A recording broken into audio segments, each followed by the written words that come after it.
equilibrium, we basically talk three types of equilibrium. The first one is thermal equilibrium.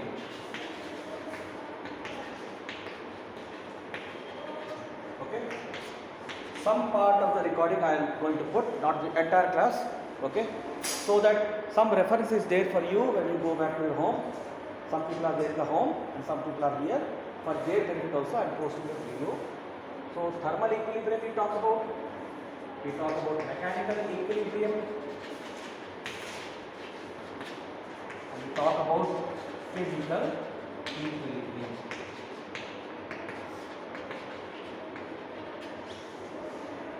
Thermal equilibrium we have already seen. What is a thermal equilibrium? When you put a system into an environment, you have a system all around this environment, surroundings, right or no? I tell you what it is. This is my system. You take a cup, you put a tea inside that, and where do you put the tea? Where do you put the cup? You put it in the room. The room acts like the environment. That tea is your system, and that cup is your boundary. Between that system and the boundary there is a barrier. I told in the last video that cup will act like a barrier. There are different types of barrier. Okay. Now, what do I mean by thermal equilibrium? Now, this system has some temperature, and the surrounding has a temperature. If the surrounding temperature is more, heat will flow from the surrounding towards the system. Heat always flows from a higher temperature to a lower temperature. So, heat will flow from surrounding to the system. Or if the system temperature is more, heat will flow from the system to the surrounding. Till what point? Till a point, if system temperature is Ts, this temperature is Te, till the point Ts becomes equal to T. This is our thermal equilibrium. Okay. Next is mechanical equilibrium. So if any question comes on what type of equilibrium, another type is mechanical equilibrium. This we have done in our mechanics part. Okay. Basically, what is this? There is a block. You are saying sigma Fy is equal to 0. What is the meaning of that? All the downward forces are equal to the upward forces. That is a state of equilibrium when we are talking about mechanical equilibrium. But essentially, what is the meaning of this means? If you take the surrounding, what is this? This is a surface. This is a surface. Surrounding, what is there? Let us say, when you talk in terms of gas, here the pressure is uniform. See, how do you find the force on a particular surface? How do you find force? You take the pressure which is acting on the surface multiplied by the area of the surface. Correct? You get force. When you are saying that this is equilibrium, essentially you are saying that the inside pressure is equal to the outside pressure. Imagine there is a balloon. Inside the balloon there is a air. Outside also there is a air. Imagine like that. Okay. So if I say that it is in a mechanical equilibrium, the inside pressure is equal to the outside pressure. When you talk about rigid body and all that, we talk in terms of forces. But when you talk about gases and all that, we talk in terms of pressure.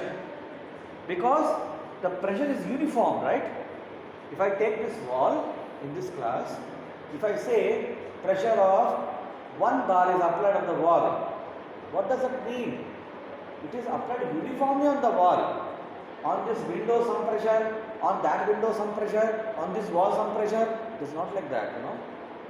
So in this room, you have an inside, you have an outside. If I say that it is in mechanical equilibrium, it means that inside pressure is equal to outside pressure. That is the state of mechanical equilibrium. You should know these terms. The third thing is chemical equilibrium. Chemical equilibrium means, suppose you have taken a system where some chemical reactions are happening. Okay. You have taken some particular acid and you have mixed it with something else. So chemical reactions are happening. So this will keep on happening. After some time, the reaction path will stop. No further chemical reactions. That state is called chemical equilibrium. Okay. I'm going as per your Maharashtra State Board. What are the terms? Any question on this? You should be able to write. Okay. Shall I? Alright. See, when you talk about thermodynamic process, we talk about reversible process and irreversible process. It's a broad way we define any thermodynamic process.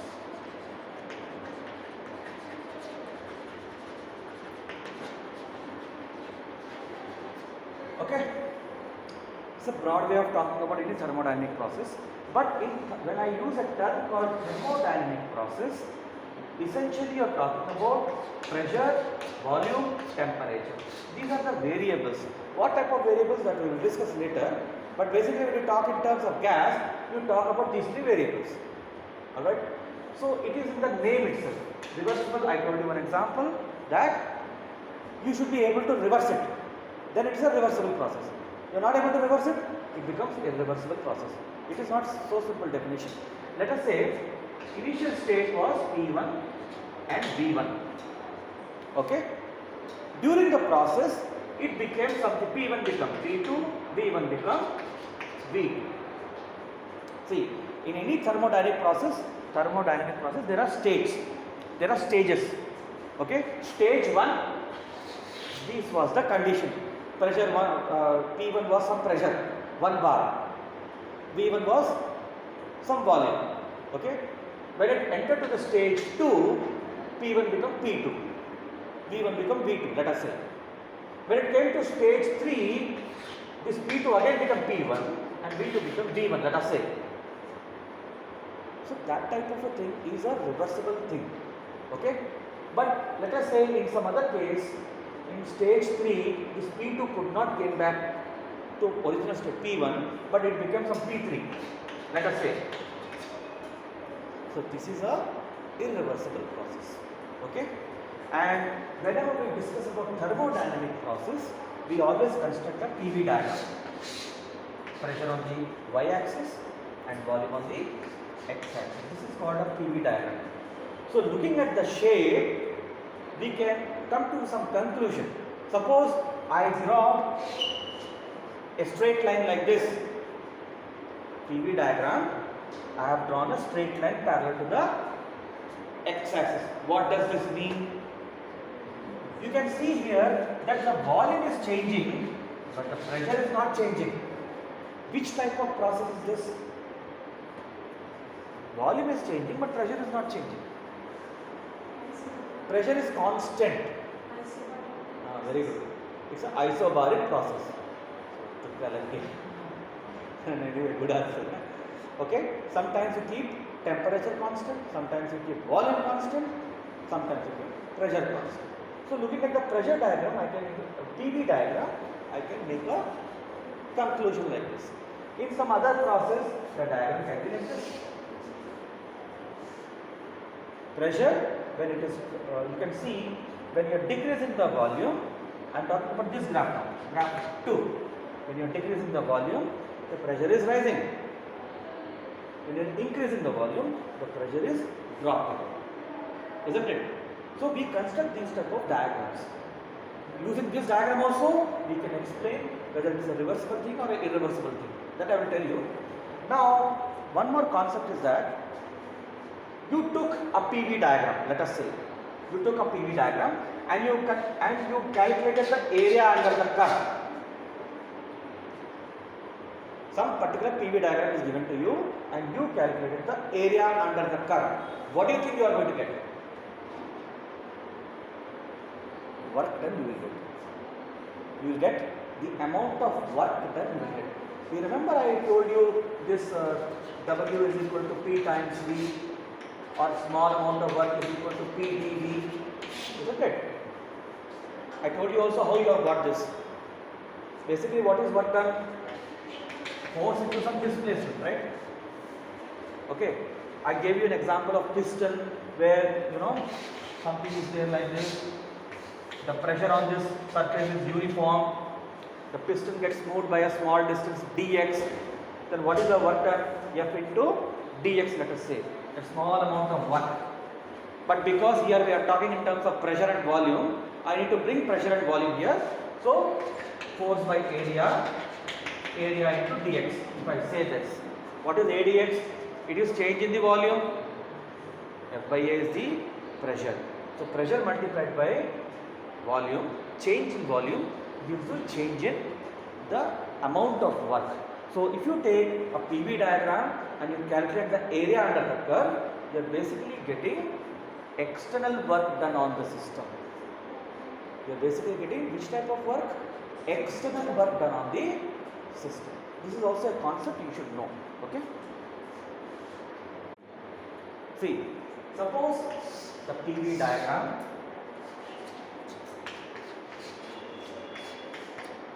Alright. Whatever you are drawing on the y-axis is basically a dependent variable. Whatever you are drawing on the x-axis is usually an independent variable. You change v, then p changes. Okay, this is the basics of maths. Suppose you have a process like this, where the PV diagram is shown like this, alright, and with an arrow mark like this. This is the initial state, and this is the final state. So you can see the process here. If this is what? It started from here, again going back to the same state. In the same manner, right? So this is a reversible thing. Understood the diagram now? Okay. Suppose in the same diagram, the process was like this.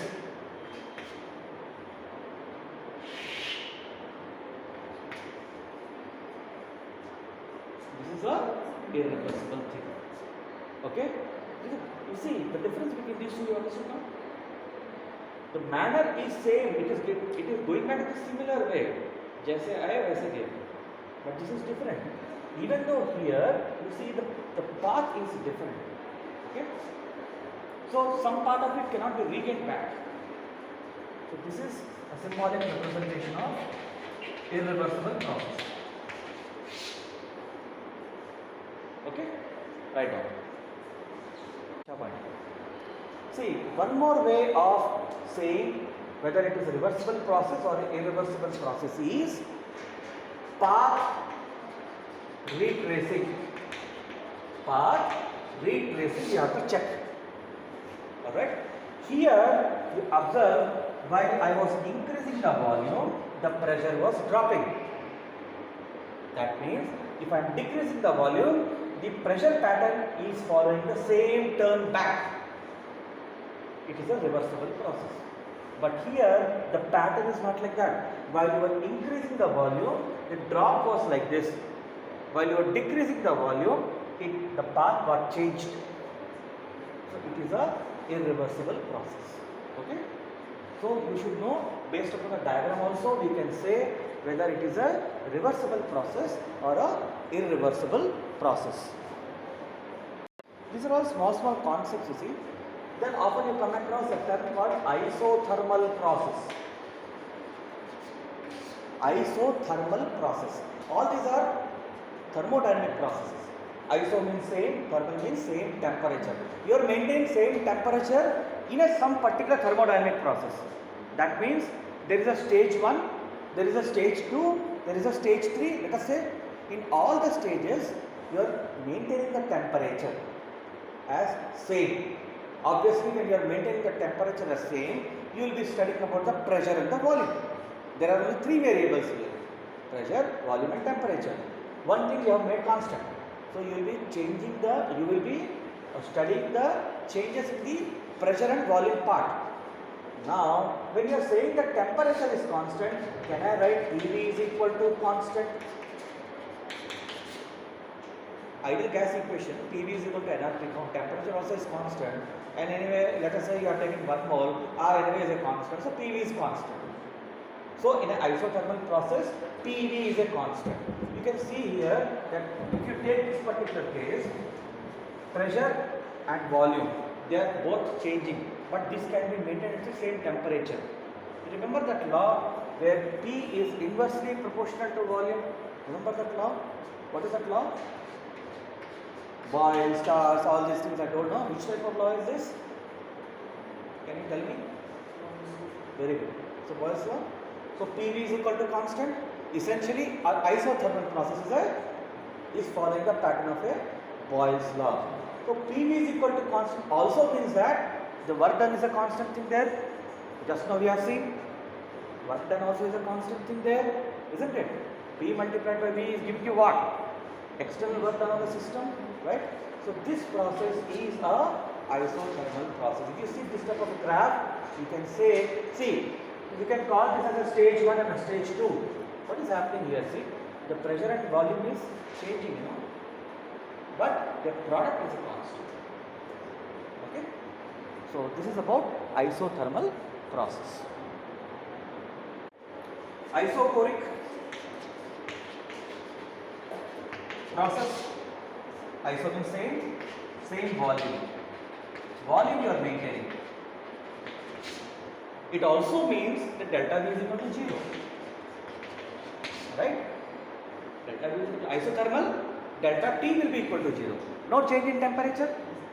So here no change in volume. So suppose if you see a graph like this is my pressure, this is my volume.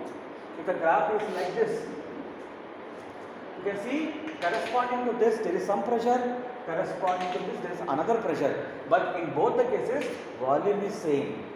So this type of a process is called isochoric process. Suppose the graph was like this, the previous case volume is changing but pressure is not changing. So this is isobar process.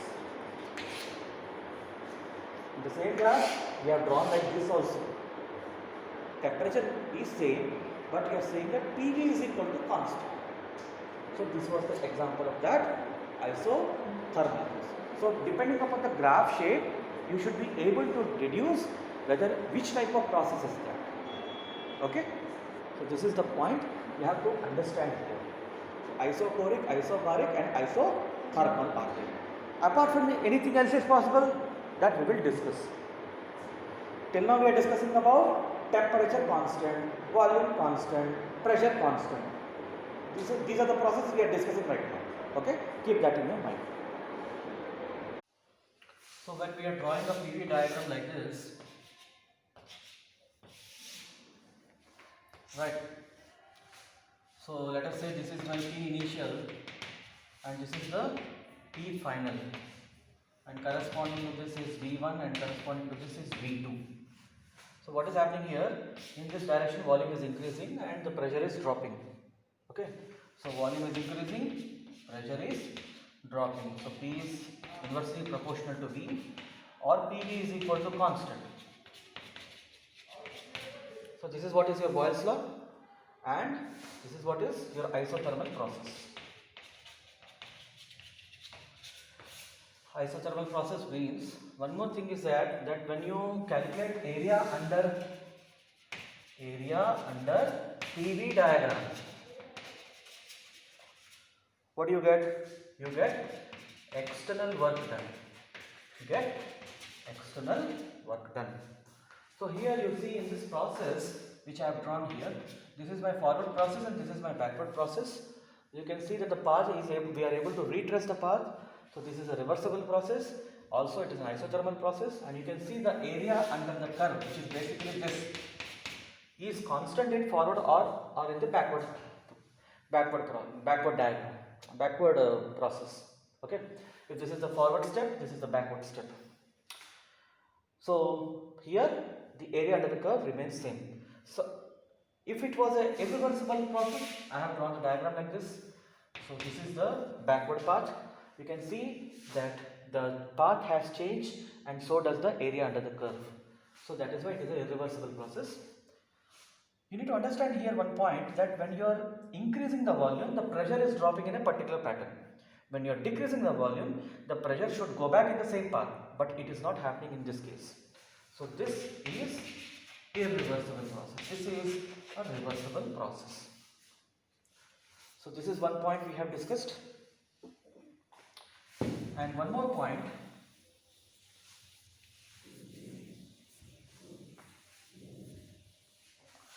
which we discussed was, suppose a graph is given like this. This is stage 1, this is stage 2, this is V, this is PV diagram. Okay.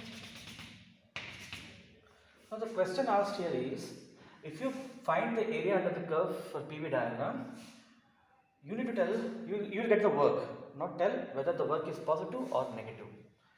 So for that, you can see here that this corresponds to V1 and V2, this corresponds to P1, P2. So V1 obviously is less than V2.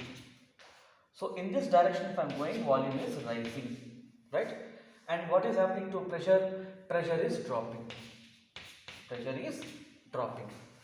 So here the work done will be positive. How? Let us see that. Suppose you take this piston arrangement. Imagine there is some cutter is there. Here you have kept a piston, right? You have put a piston like this. This piston is first of all massless, frictionless. Okay, we are assuming that this piston is massless and this is our piston, massless and frictionless. So initially this is the volume occupied by the gas, right? Now what is happening is the volume is increasing because the final volume is more than this. So that means the piston has been moved little up. The piston has been moved up. So this corresponds to V1. This corresponds to V2. So V2 minus V1 here is positive. The volume got increased. Now obviously when the volume got increased, the gas molecules now have a more space. So the pressure on the gas molecules will decrease.